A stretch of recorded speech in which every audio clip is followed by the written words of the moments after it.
My first fight in UFC was 2006. I fought Elisa Sakara. He was the European boxing champion from Italy, tough guy also, and his hands were so fast. Like he hit me one time. I didn't know which hand hit me. That's not a good sign, you know. Right. This is not. You good. had no idea.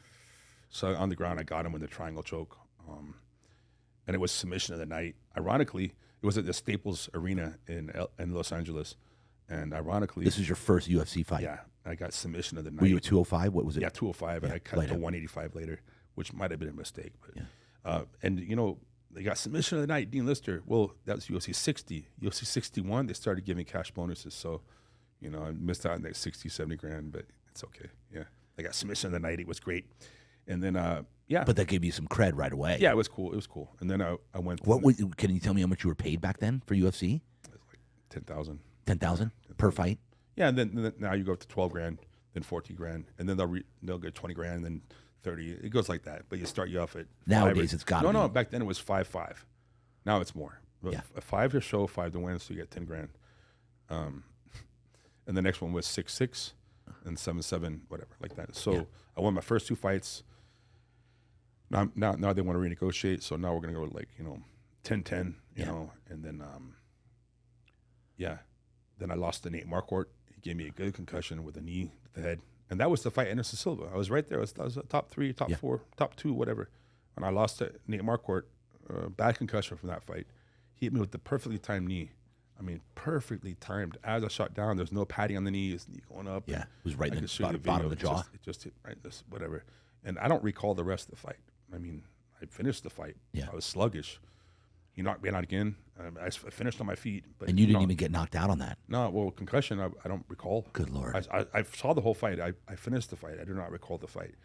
And then he fought Anderson Silva. He was doing real well for the first round. He was actually winning the first round. Yeah, Then Anderson knocked him out the first round.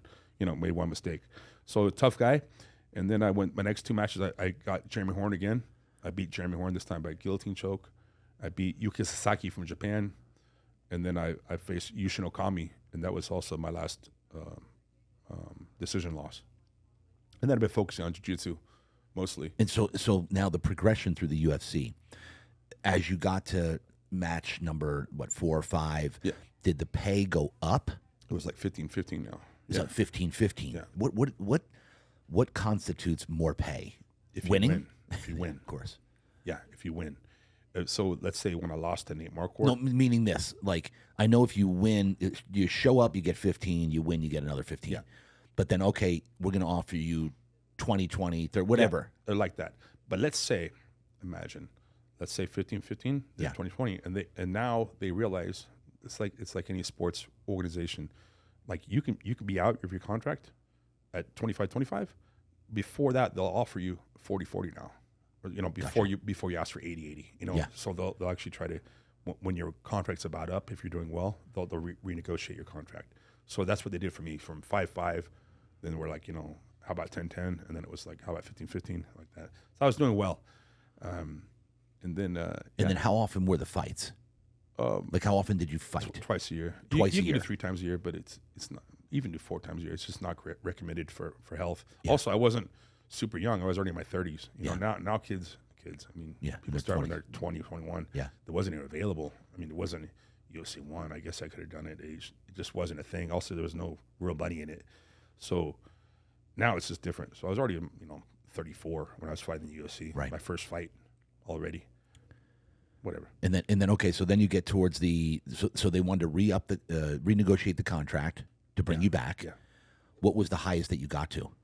I think 2020. I think 2020? So. I think so. Yeah. And then so but everything covers they cover the medical, they cover everything else that goes along with it.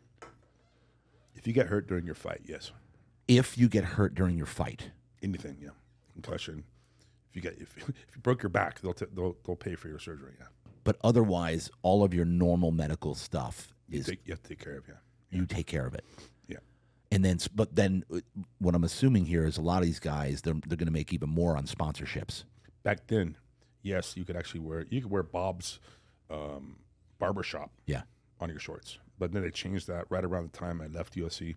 Was it Reebok, and then it was Venom, Yeah. So and then they have like Monster Energy. They have certain sponsors. Like there was Zions when I was into it. Yeah. I was making good money at the time. I was making really good money at the time. Were you getting paid by sponsors? Sponsors, most money from sponsors. Most money from sponsors. And what they do, just pay you to because I remember seeing some of the fighters at the fight, they'd be holding like an energy drink up. After your fight, you put your shirt on. The thing is, tap out, back when tap out was really cool. Yeah. Whatever. They even told me that it was like, $4,000 a month just to wear their shirts.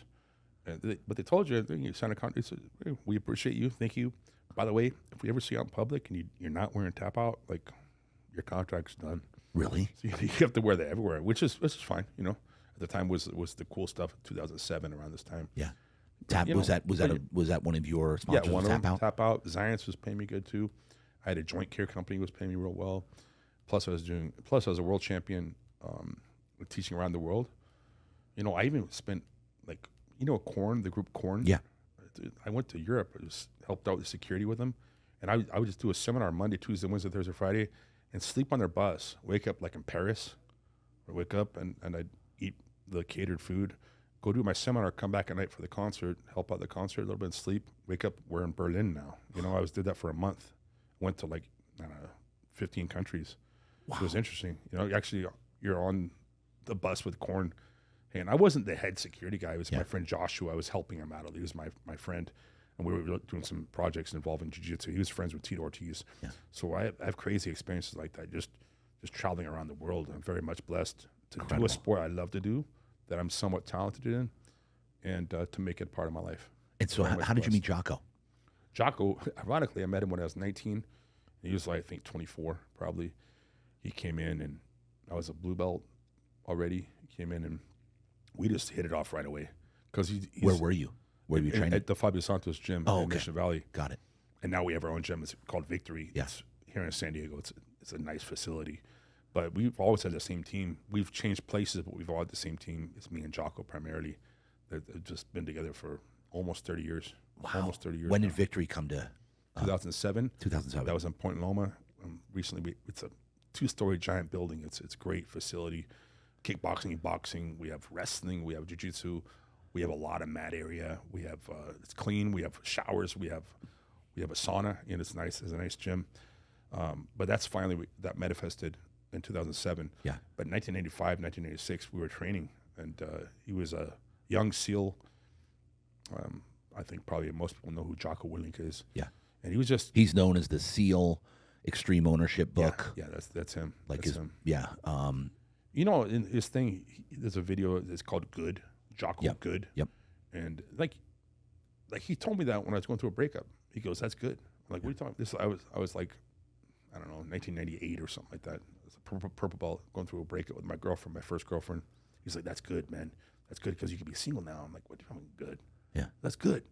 Everything is bad. Everything was good. Yeah. So he gave me the speech in the 90s. Now it's like a famous thing on YouTube. Yeah. So that one went viral. He practices what he preaches. He actually wakes up at 4:30 in the morning and lifts weights every day. Kind of a maniac, But he's my main training partner. He was in my corner in Pride and UFC, and we've been around the world together. He's a legit friend. He was one of your cornermen in your in UFC. Yeah. He calls me his coach, but I'm not. We're just training partners.